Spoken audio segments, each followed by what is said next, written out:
Last week, Fox News had a guest on the air who was labeled as a concerned parent, and they also identified him as a Democrat, a parent from the state of Virginia, a man by the name of Harry Jackson. And Jackson was talking about how he's gone to these school board meetings and, he's not happy with the mandates that they're wanting to put on children. It's tyranny, he says, and he's just a concerned parent, right? He's definitely not an activist. They made a point to say that he is not an activist. And the reason Fox News made the point to say that is because it turns out Harry Jackson is 100% a Republican activist, working with individuals with links to the Koch Foundation, the Koch brothers.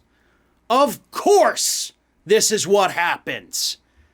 By the way, this is not the first time in recent years that Fox News has been busted bringing on so-called concerned parents, concerned citizens, a concerned student here and there from college. And it always turns out, oops, they're actually, they work for the college Republicans. They work for this Republican organization.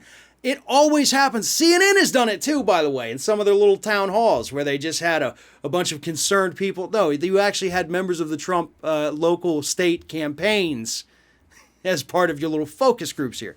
Let me read this from Judd Legum. Here it is. Jackson is part of the, quote, leadership team of Parents Defending Education, which is a dark money group that was created earlier this year. In a recent tweet, the group said that it intends to, quote, build a grassroots army to begin reclaiming our K-12 schools. The group says it's nonpartisan, but Legum says the group does have ties to the Koch brothers' political operation. The president of PDE is Nicole Neely, who also serves as the president of Speech First, another self-proclaimed grassroots organization that targets college campuses.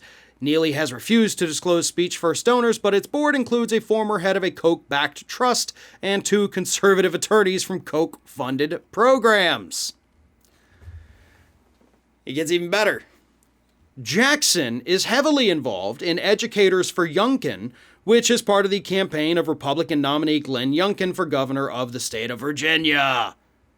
Jackson publicly claims to be a Democrat, but he frequently attacks Democrats on his Twitter account. And of course, you're part of a group that's working to elect a Republican, so it's not exactly a Democrat thing here. Bottom line is this, folks. Fox News is filled with bullcrap. Day in, day out. They produce more manure than a dairy farm.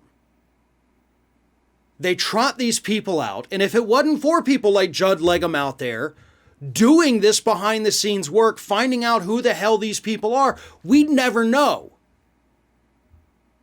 So we do have some really good journalists out there, folks. We do have people like Judd Legum willing to do the legwork so that the rest of us can understand what exactly is happening out there. He made all these connections, found all these individuals, linked them back to their other organizations. That's great work. And we don't see a whole heck of a lot of that in the media today. So props to Judd Legum for this.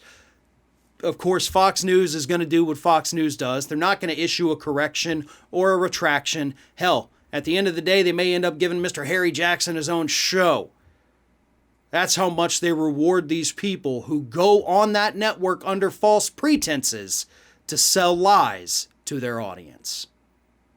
If you can't get enough Ring of Fire, we encourage everyone to subscribe to our channel for fresh video content 7 days a week. And for even more from me, you can follow me on all social media outlets, Twitter, Facebook, and Instagram at Fair and Balanced.